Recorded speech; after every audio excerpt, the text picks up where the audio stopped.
أعوذ بالله من الشيطان الرجيم.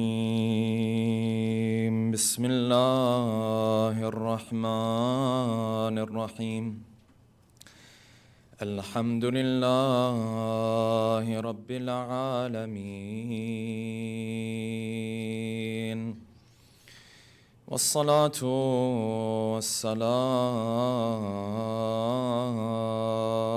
على سيدنا ونبينا وحبيب قلوبنا وشفيع ذنوبنا وطبيب نفوسنا أبي القاسم محمد. اللهم صل على محمد وآل محمد وعلى أهل بيته الطيبين الطاهرين، واللعنة الدائم على أعدائهم أجمعين. أما بعد، فقد قال الله الحكيم في محكم كتابه الكريم: أعوذ بالله من الشيطان الرجيم. إن يمسسكم قرح فقد مس القوم قرح مثله، وتلك الأيام نداولها بين الناس، وليعلم الله الذين آمنوا منكم ويتخذ منكم شهداء،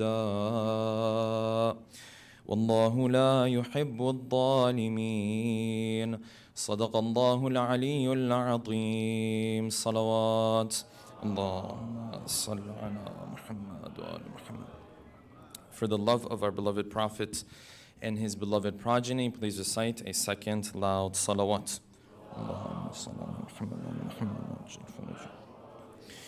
For the hastening in the return of our beloved 12th Imam, a third final loud salawat.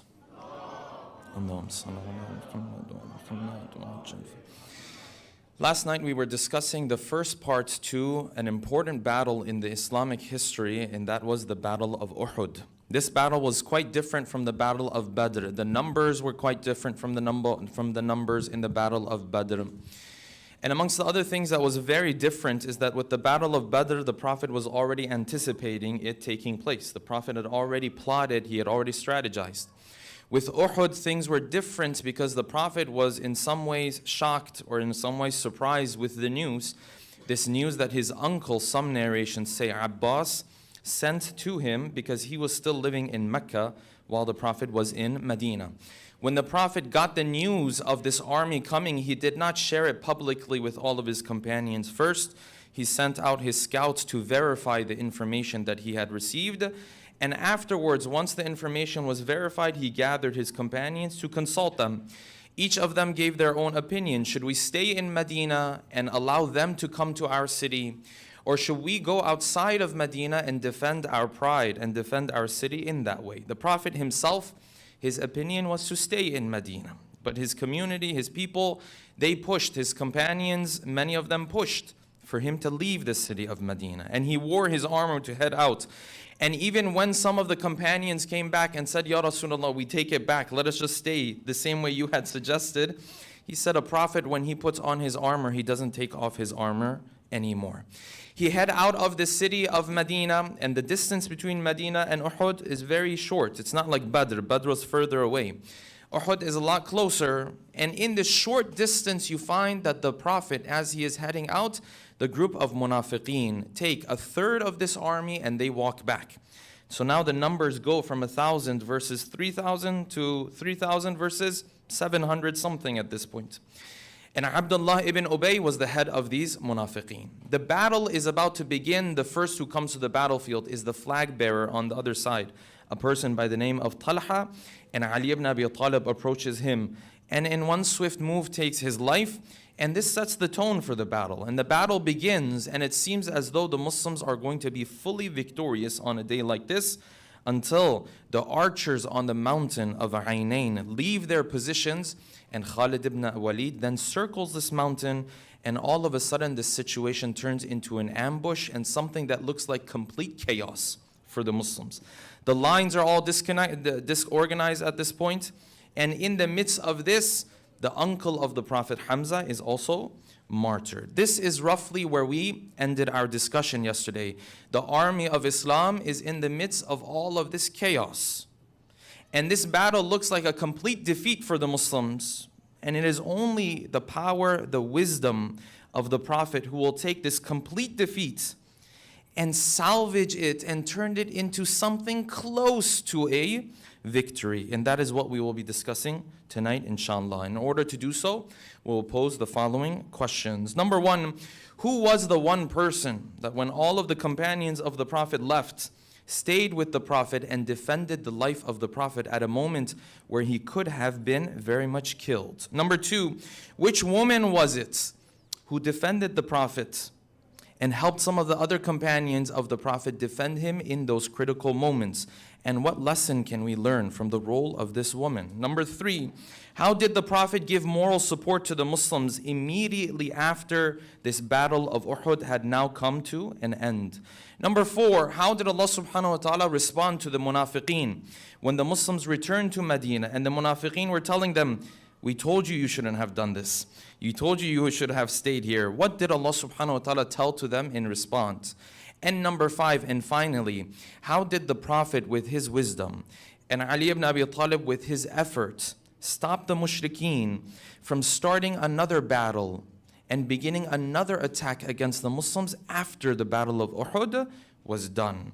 Tonight, inshallah, we'll delve into these 5 questions with a loud salawat ala Muhammadin wa ali Muhammad.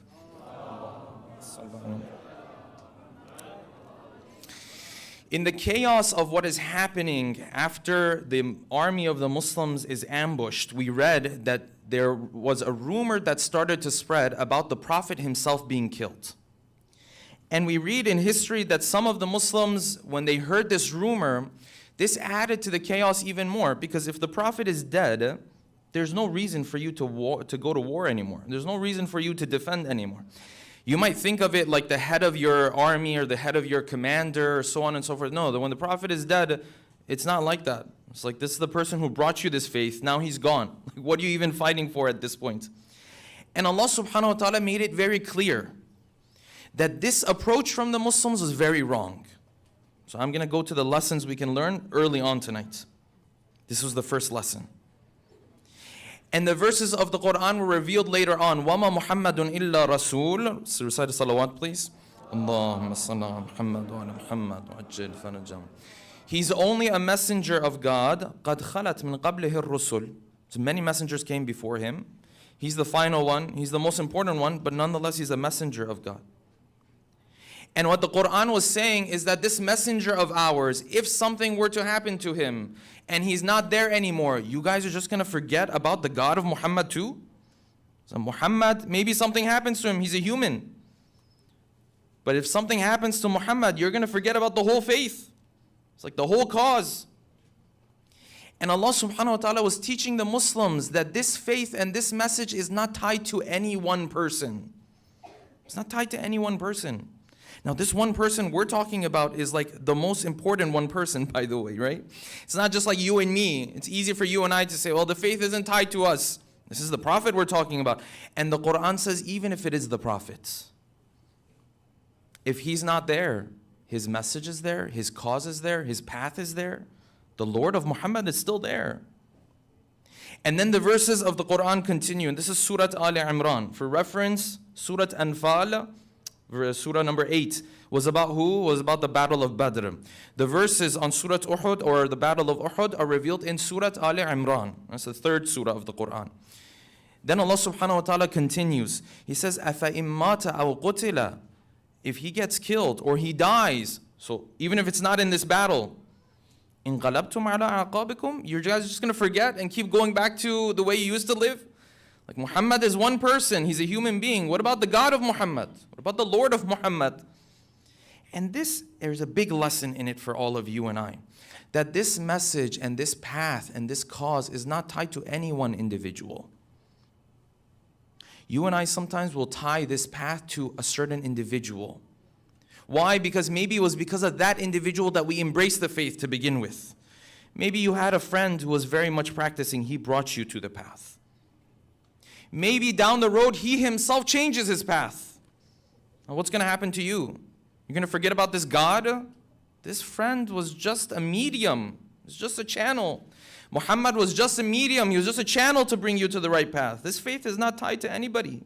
It's not tied to any scholar. It's not tied to any individual. It's not tied, for example, you'll find at times, sometimes, a spouse will turn and change their path. Then all of a sudden, the other spouse will change as well.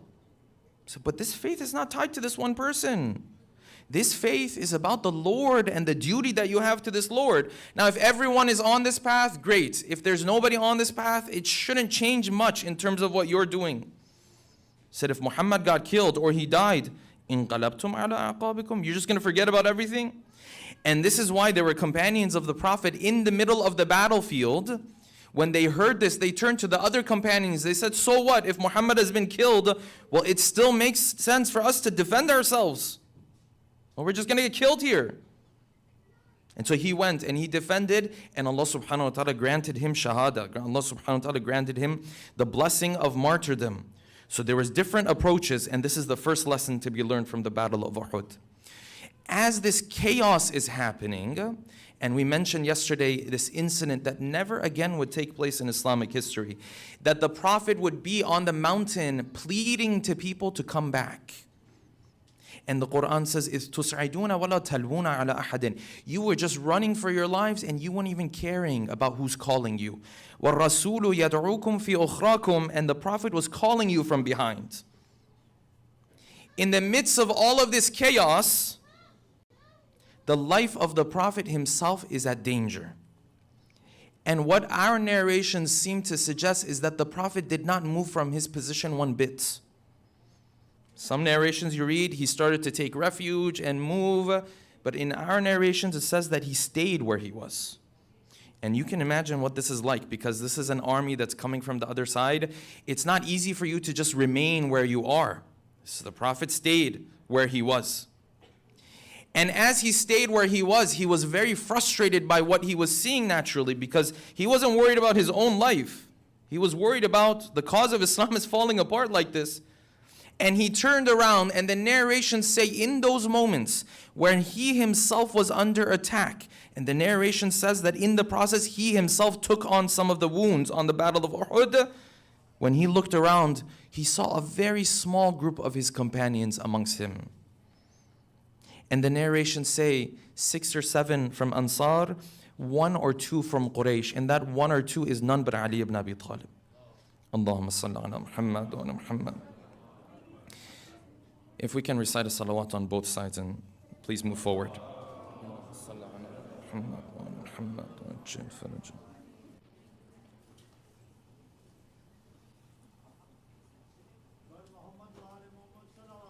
Allahumma salli ala Muhammad wa ala Muhammad.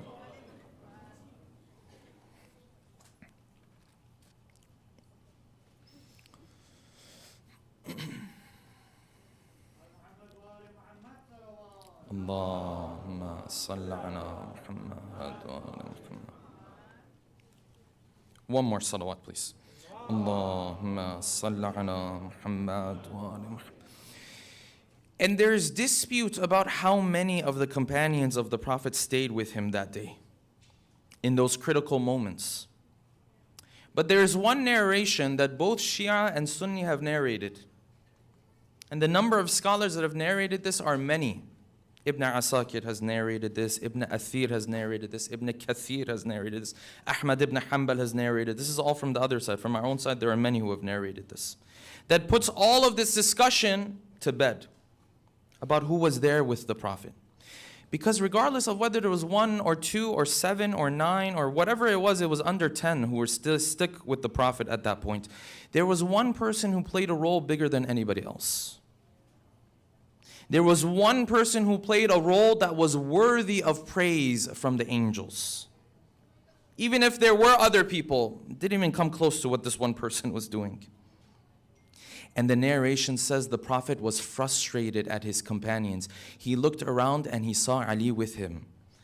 And he said, Ya Ali, what makes you different from the others who are running? You're not going to run like the others of them?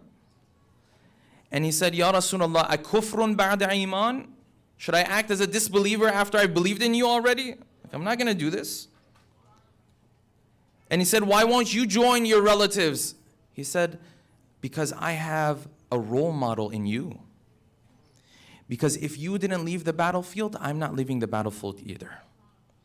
I walk in your footsteps. You are my uswa, the narration says. This is in the heat of the battle, by the way. And in the heat of this battle, the narration says that there were armies that were coming up, or groups of this army that were coming up on horses. And they started to attack. These battalions were coming up. And the narration says the Prophet turned to Ali. He used to say, Akfini hadeh, take care of this one.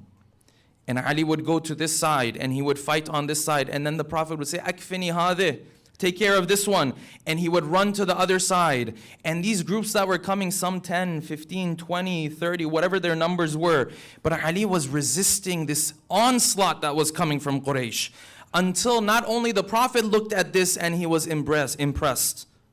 Jibreel looked at this and he was impressed. And the narration says that Jibreel spoke to the Prophet in those moments.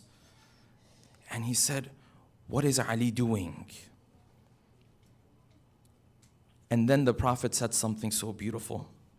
Because Jibreel said, the angels are surprised at the assistance that Ali is giving to you. Al-Muwasat, what he's doing for you. And the narration says the Prophet turned to Jibreel. He said, وَمَا يَمْنَعُهُ, and why wouldn't he? Because I am from him and he is from me. So what else do you expect from Ali? Ya Ali. Allahumma salli ala Muhammad wa alim. The narration says the Prophet said, he's from me and I am from him. What is the meaning of this line?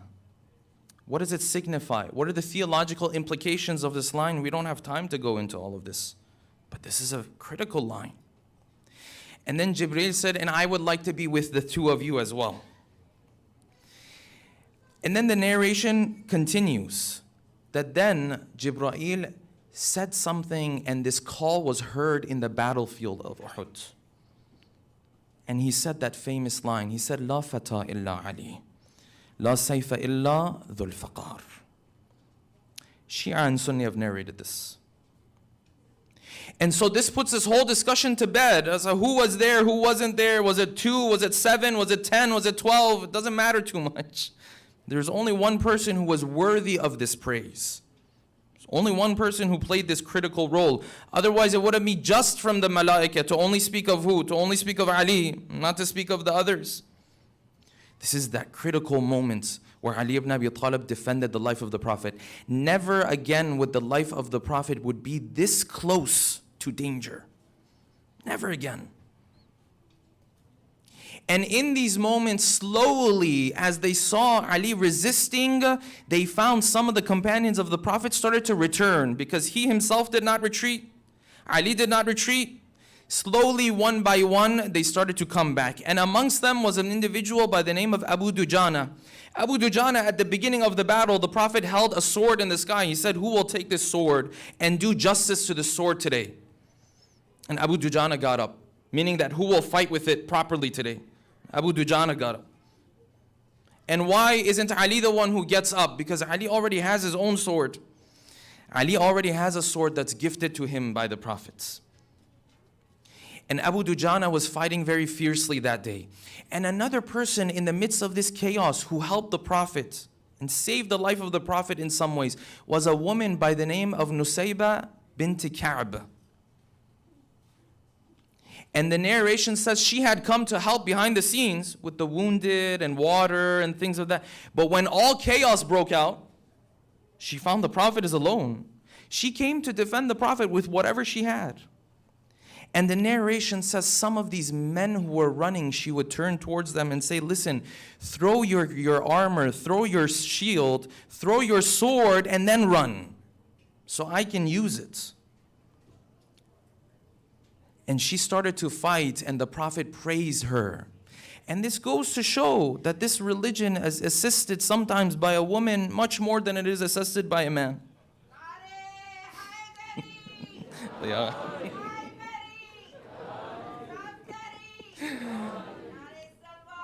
Allah. It was very appropriate, actually. One more salawat, please. Allahumma salli ala Muhammad wa Muhammad. We have to move forward. One more salawat, if we can please move forward. Allahumma salli ala Muhammad wa Muhammad.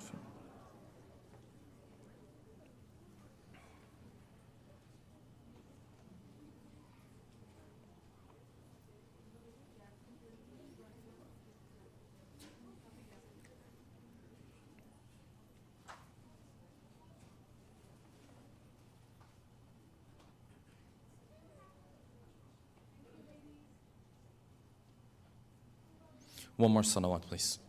Allahumma salli ala Muhammad wa ala Muhammad. This goes to show that sometimes the role of the woman becomes even more critical than the role of the man.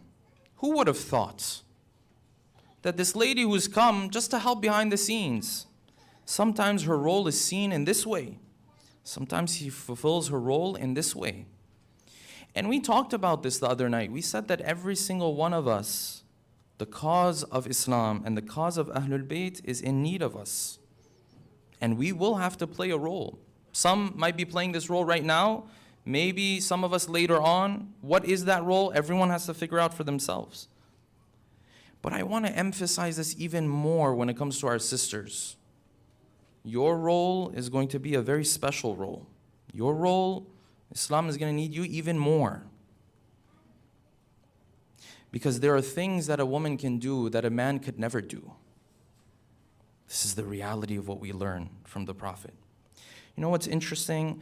What's interesting is that on the battlefield, Ali ibn Abi Talib is there. He's doing stuff that the malaika are impressed with, yes? And you say, who helped this religion? Who helped this faith? You say, Ali helped this faith. But in reality, a woman can play a role that even Ali cannot play.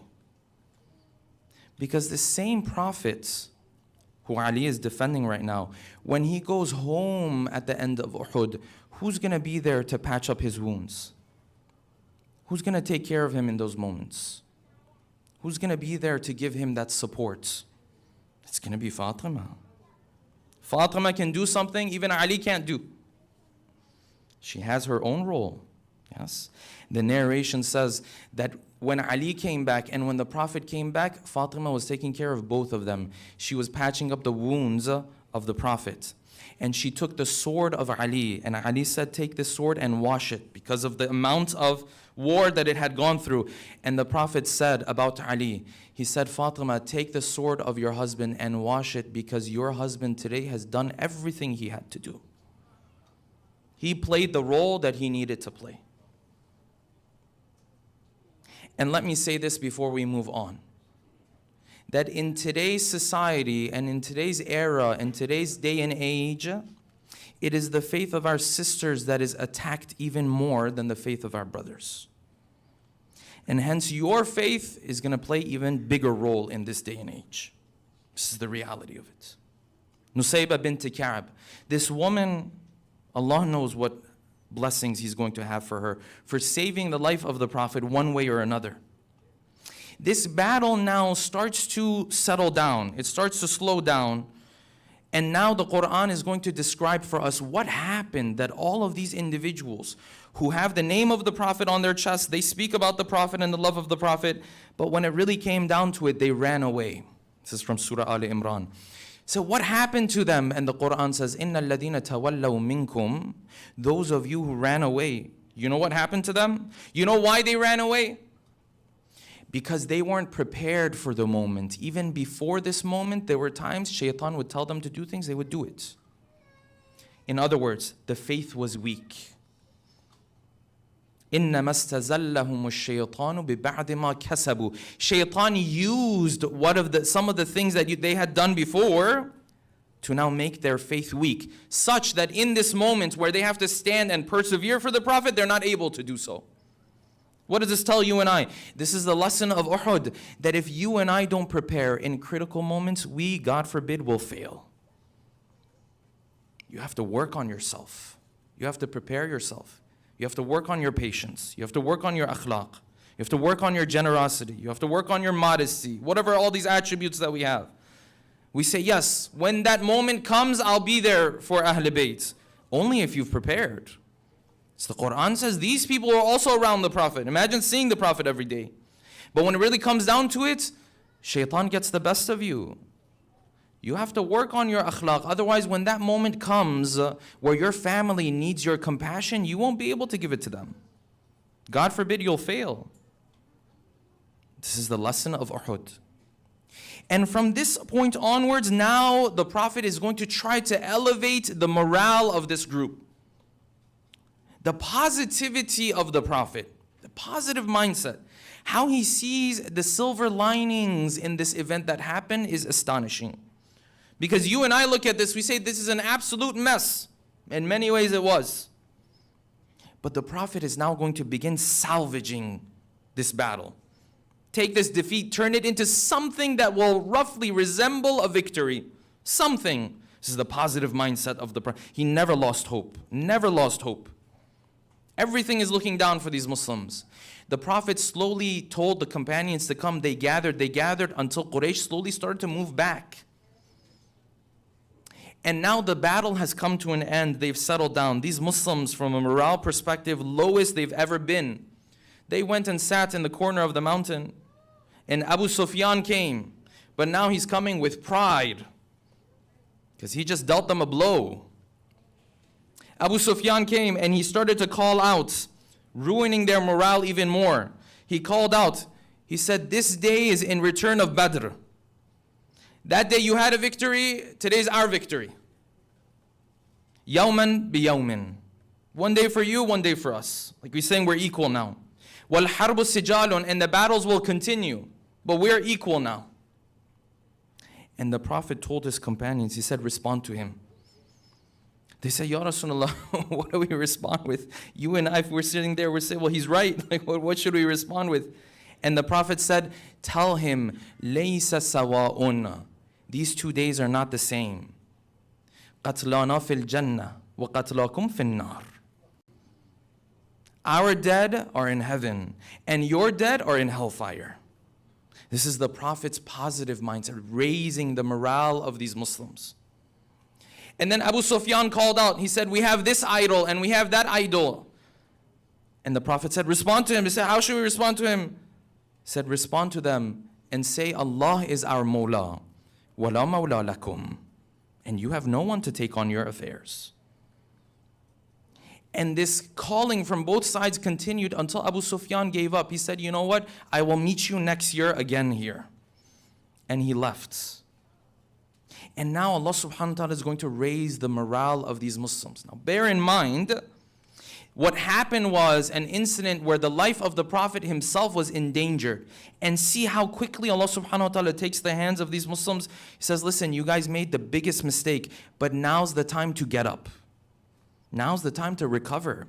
You fell, you stumbled. You don't stay down. You have to get up quickly. And this is a big lesson for you and I. You and I commit sins, but you have to get up quickly. Because if you stay down, shaitan will take you further and further.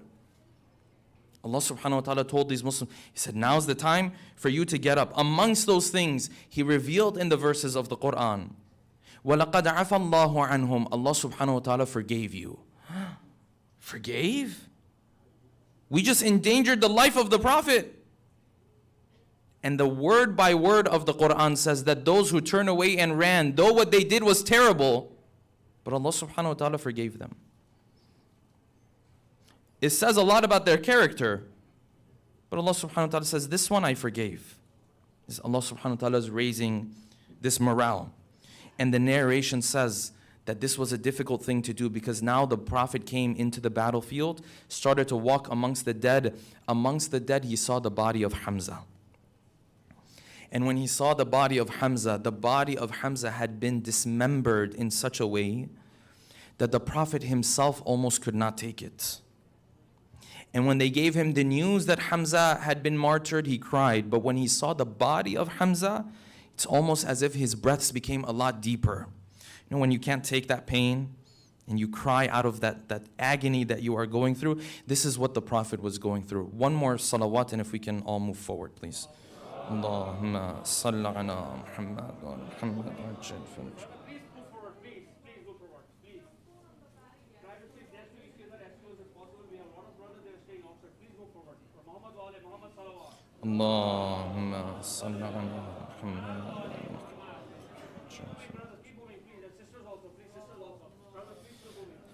Allahumma صل على محمد وعلى محمد. Folks are scared to come close to Sheikh. I don't know what the reason is for this. if you experience some brothers outside, please go forward, please. Thank you. One more salawat, please. Allahumma salli ala Muhammad wa ala Muhammad. When the Prophet finally saw the body of Hamza, the narration says, shahiqa. Shahiqa means, you know, when you start crying, but you take those deep breaths, you can't even catch up with your crying. This is what the Prophet went through. And the narration says that they had dismembered his body, and some of the organs they took with them. And the narration says that Hind took parts of the body and made a necklace out of this. And the Prophet had to deal with all of this. And if you and I were there, we would turn around and say, forget about it. I'm done with you all. Look at what you did. Look at what happened to my uncle. But this is the forgiveness of the Prophet. That he took the worst situation, turned it into a positive situation. They slowly started to come, take these shuhada. They did the salat for these shuhada. And of course, these shuhada, they don't have ghusl, but you do the salat for them. He did the salat for them. They now start to walk back towards Medina.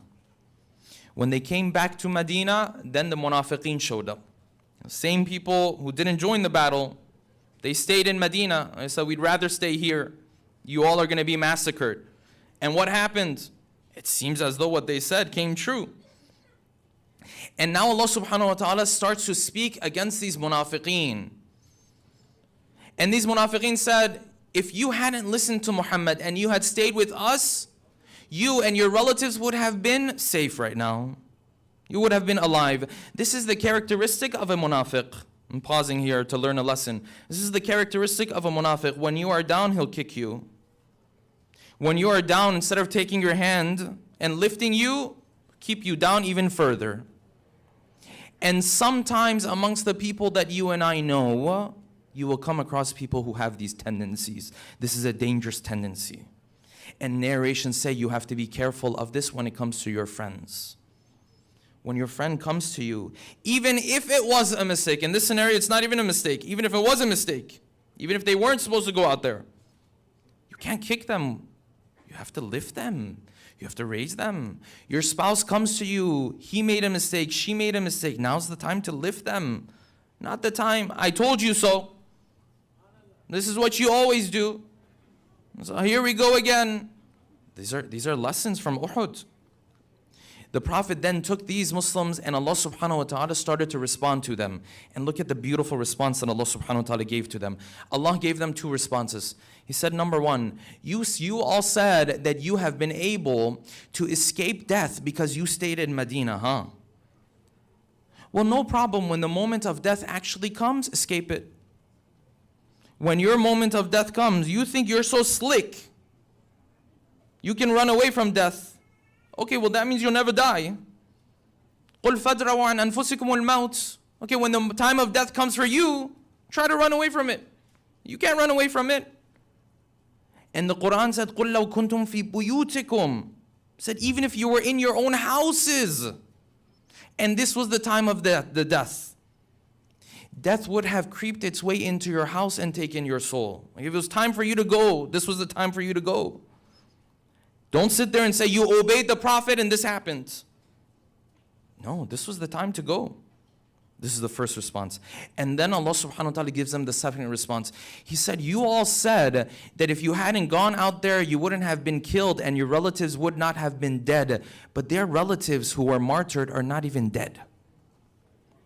وَلَا تَحْسَبَنَّ الَّذِينَ قُتِلُوا فِي سَبِيلِ اللَّهِ أَمْوَاتًا. Who said they're even dead? بَلْ أَحْيَاءٌ. They're alive. عِنْدَ رَبِّهِمْ يُرْزَقُونَ. They're being blessed in the presence of their Lord. You talk about death, you're dead, they're alive. Don't sit there and say this. And the Quran says, فَانْقَلَبُوا بِنِعْمَةٍ مِّنَ اللَّهِ وَرِضْوَانٍ. They are just taking in all of the satisfaction of Allah subhanahu wa ta'ala in these moments. You see how Allah subhanahu wa ta'ala raising the morale of these individuals. Then the verses of the Quran continue. These Muslims have now come back. In Badr, you lost 10 and you gave up no captives. You came in Uhud, you lost 70. And you gave up 70 captives, or 70 wounded rather. This looks like a complete defeat. And what does Allah subhanahu wa ta'ala say? Look at this positive mindset. Allah subhanahu wa ta'ala said, وَلَا تَهِنُوا وَلَا تَحْزَنُوا. Don't get weak and don't get sad. وَأَنْتُمُ الْأَعْلَوْنَ إِن كُنْتُم مُؤْمِنِينَ. You still have the upper hand because of your faith.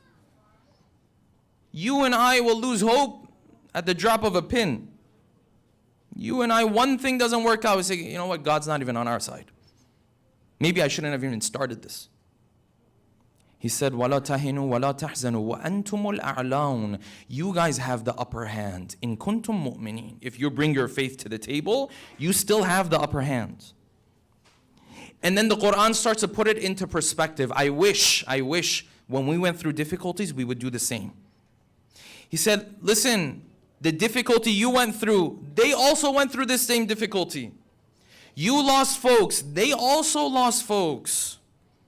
This is the silver linings in this situation. In yamsaskum qarhun, if you guys had this defeat or this situation where you took a blow, well, guess what? You dealt them a blow too. فَقَدْ مَسَّ الْقَوْمَ قَرْحٌ مِثْلُهُ.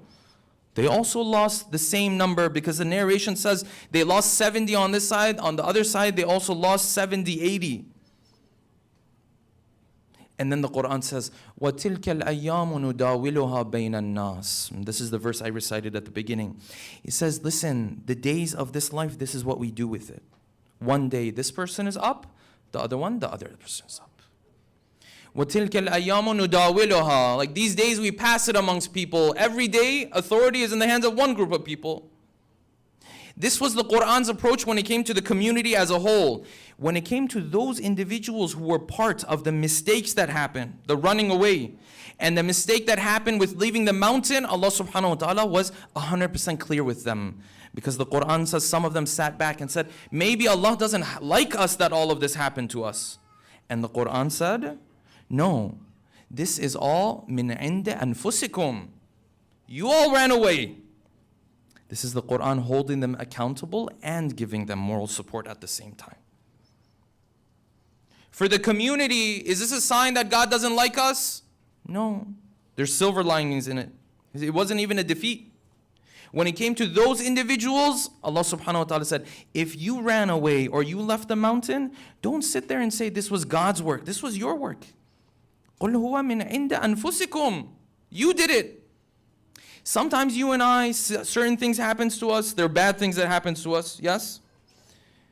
Sometimes we don't have any say in it. This you put on Allah subhanahu wa ta'ala. And you go back and say, is Allah subhanahu wa ta'ala sending me a message? Did I disobey Him? What did I do? All of this kind of stuff. Maybe you were disobeying Him, maybe you weren't. Our imams didn't disobey God, and many bad things happened to them, yes? This is when you don't have a say in it. Sometimes you yourself were the one who made this decision. And you and I sit there and say, what is God trying to tell me here? God's not trying to tell you anything. You made a terrible decision. You knew you weren't supposed to do this and you still did it. You knew you weren't supposed to commit this sin. You knew you weren't supposed to be part of this relationship. You still did it. And then we said, what is God trying to tell us? God's not trying to tell us anything. قُلْ هُوَ مِنْ عِنْدَ أَنفُسِكُمْ. This is something you did. And you find Allah subhanahu wa ta'ala is balancing His approaches, yes? He's lifting them and holding them accountable at the same time. And this was the moment when the Prophet came into Medina and tried to lift the morale of the Muslims in Medina so much. But there was one more problem left. One more problem left. Quraysh, before going back to Mecca, they were like, hey, we just dealt them a blow. Maybe now is the best time to go back again and put an end to the whole thing. And this brought fear to the hearts of the Muslims because they were like, we just went through this. And the narration says that news came that now Quraysh is coming back. You would think it'd be over by now. They're coming back. They came to an area called Hamra al-Asad. And the Prophet said, and this teaches you and I that you always have to finish strong with whatever might you have. You have to keep going. You can't just give up. The Prophet, revelation was sent to him and said, Ya Rasulullah, take with you some of your army and go and camp out there. Because if you don't go and camp out there, they're actually going to begin the attack. And the narration says the Prophet took a group of people with him, and of course, none but Ali ibn Abi Talib with him. And they went and they camped out there. And the Prophet said, only the people who've taken part in Uhud, and only those of them who are wounded can come with us. They went, they camped out there, they set up fires in such a way that the mushrikeen thought that the army's a lot bigger. And amongst them, they had their own dispute. They said, you know what, these guys have already been defeated. Now if you go up against them, they're so desperate, they will not stop at anything but to take your life. And Quraysh starts to turn around. But you have to keep going as long as you have that might, as long as you have that ability. Even at the end, even when things aren't perfect. This is all we can do right now. And the Prophet did this, and this is what stopped Quraysh from coming back. The Battle of Uhud now comes to an end with all of its lesson. And there is one person, one captive from the other side. Only one captive. Who is this one captive? So many of Quraysh were killed because Ali ibn Abi Talib went in there. All the flag bearers, he took their lives. And the narrations say that at least a third of those who were killed in Uhud was by the hands of Ali again. Same thing was in Badr. So all of these people have been killed already. So who's left? Who's this one captive that is left? This one captive is a person by the name of Abu Izzah. Who was Abu Izzah? For those who remember, Abu Izzah was that person who was captured by the Prophet in Badr. And he gave the Prophet the promise that I will never come and fight against you. Just let me go because I have family. I have daughters. Just let me live today. And the Prophet accepted this from him and did not even take any money from him because the rest of the captives that used to go, they used to pay a fidya, they used to pay some money. The Prophet, when it came to him, he said, I'm poor, I have nothing, just let me go. And the Prophet allowed him. But he said, on the condition that you don't come back to the battlefield ever again. You're not allowed to do this. And what did Abu Izzah do when he went back to Mecca? Abu Jahl came after him. And said, come join us for Uhud. And Abu Izzah said, no, I already gave Muhammad my promise. I'm not going to do this anymore. And Abu Jahl said, you really think we're going to lose this time? Like Badr we lost, but this time, we're 3,000 strong. We're not going to lose this time. So Abu Izzah finally, with the money that Abu Jahl gave him, came. He came, he recited poetry against the Prophet, he took part in the battle, and now he's captured again. And this time the Prophet did not spare him. And let me make this point very clear. Anytime the Prophet does not spare the life of a person, the Prophet doesn't do stuff out of emotions. He doesn't do stuff out of anger. He doesn't do stuff just out of, I want to get revenge. This is not the Prophet. This is you and I. This is how we do things. This is why when we look in history, we say, oh, why did the Prophet do it like this? Because when you and I do it, we do it those intentions. We project our own character on the character of the Prophet. Oh, he did it like this. He did it like that. When the Prophet doesn't spare the life of the person, he sees behind this one person many lives that would be lost if this person's life would be spared. This is what the Prophet sees. It's not that he gets angry and, oh, how dare you do this? Okay, now this is how a king does it. This is not how our Prophet does it. This is not how the one does it who says, I was a prophet before Adam was even a prophet. You know who you're talking about? The character of the Prophet? Sometimes in other schools of thought you will hear the Prophet used to do things out of emotion. Some narrations say that when he saw the body of Hamza, he said, we're also going to dismember bodies of theirs as well. This is not the Prophet's. And some narrations say in the chaos he did la'na on his people, and then Allah subhanahu wa ta'ala said, no, it's not up to you. How dare you do this? This is not the character of the Prophet. Prophet's not you and me. This Prophet is a person you and I will never understand who he is. He didn't spare his life. And the lesson to be learned from all of this is that the one who disobeys and doesn't repent and just keeps going and shows animosity, the punishment of Allah subhanahu wa ta'ala is going to come his way sooner or later. He might feel like he got away today, but sooner or later, and sometimes it doesn't even happen in his lifetime. You and I have this idea of romanticizing these stories a lot of times, yes? Oh, he did this here. You see what karma did to him over here? Sometimes it never even happens in his lifetime. And the Quran says, وَإِمَّا نُرِيَنَّكَ بَعْدَ الَّذِي نَعِدُهُمْ يَا رَسُولَ اللَّهِ. Either we show you their punishment in this world, or it doesn't even happen in this world. أَوْ نَتَوَفَّيَنَّكَ. We take you back, we take your soul back. You leave this world, فَإِلَيْنَا مَرْجِعُهُمْ. We're going to take care of them. Sooner or later, good or bad that you and I do, bad in one way or the good in one way, the reward or the punishment is going to come sooner or later. Sometimes soon. Sometimes it may take some time. Sometimes you never see the reward of your deed until you leave this world. But Allah subhanahu wa ta'ala notices all of it. With that, inshallah, we'll bring tonight's talk to an end. If we can dim the lights for a couple of moments to take our hearts to the city of Kufa and mourn the loss of our beloved first Imam. Sallallahu alayka ya Amir al-Mu'mineen. Sallallahu alayka ya Ali ibn Abi Talib. The narration says during these days and nights, the final moments of the life of the Prophet and the life of Ali ibn Abi Talib, the narration says that Ali's body had become extremely weak. And the narration says that Ali could no longer carry himself in the house. And this Fatih Khaybar, this strong man, this one who defended the Prophet when the Prophet had no one to turn to, it seems as though now he walks around in his own house and the poison has taken away all of the strength of Ali. And maybe the way he walks around the house reminds these children about their other parents and their mother who used to walk around the house in pain. Because you know who else used to walk around in this house with pain and difficulty? It wasn't just Ali ibn Abi Talib. Fatima also walked around in this house with pain and difficulty. And the final days of the life of Fatima were just as painful.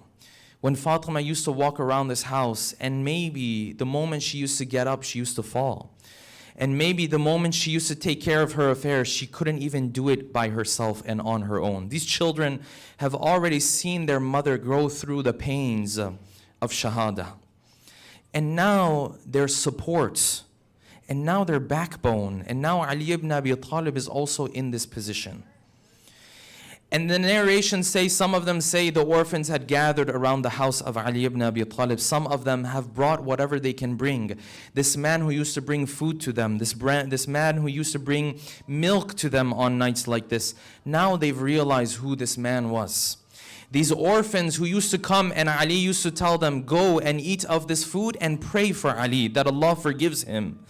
Now they are realizing who Ali ibn Abi Talib is. Now they know who Ali is and who has come and who has been struck with the sword. The narration says that Ali ibn Abi Talib in these moments could barely lift his own body. And the narration says the companions came and gathered around the house of Ali. And Imam al-Hasan came out to them, and Imam al-Hasan said, Ya Ali is saying that all of you have to leave. Ali cannot meet any of you. Ali is not that strong warrior anymore. He's losing blood. He is going pale. And the narration says so many of the companions left except for one companion, Asbagh ibn Nubata. He said, I told Imam Hassan, I said, I can't leave. My feet won't even take me away from here. I have to see Ali one more time. Until Hassan goes in, he comes out, he gives permission to Asbagh. Asbagh comes and he says, the moment I saw Ali, I saw this person who had gone completely pale. And he had a cloth that was around his head just to cover this blood and stop the bleeding as much as he could. And I saw Ali's weak body melting in front of me. And the moment I saw him, I started to cry. And I threw myself on him. And Ali said, don't cry, Ya Asbagh. فَإِنَّهَا وَاللَّهِ الْجَنَّةِ. By Allah, the only step that is left for me to take is to enter into heaven. Asbagh, don't worry, all of my pain and difficulty has come to an end. What is Ali saying? Ali is saying, those moments where I get to meet Fatima after so many years is finally coming to an end. Those moments where I had to wait for so long to see the Prophet again, that moment is coming closer and closer to me.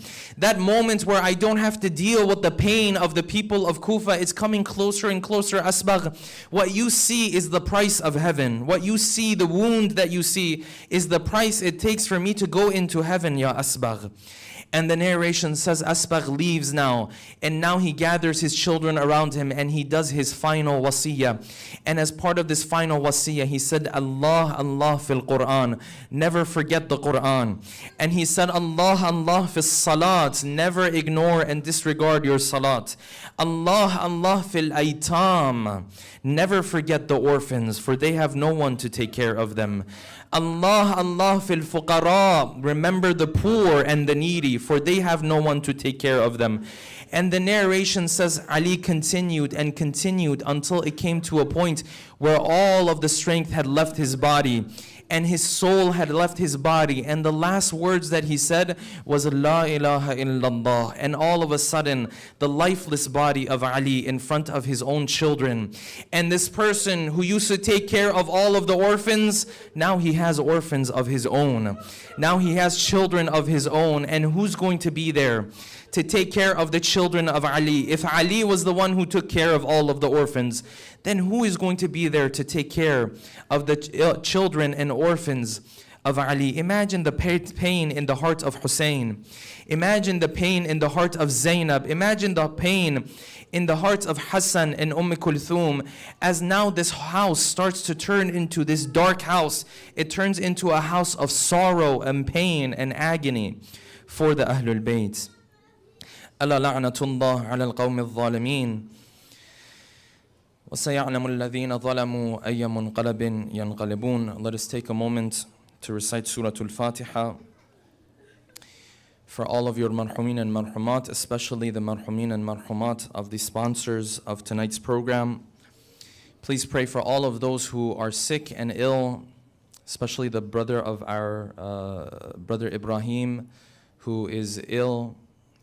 We pray for his shifa, inshallah. Let us take a moment to recite Surah Al-Fatiha for all of them with Allah.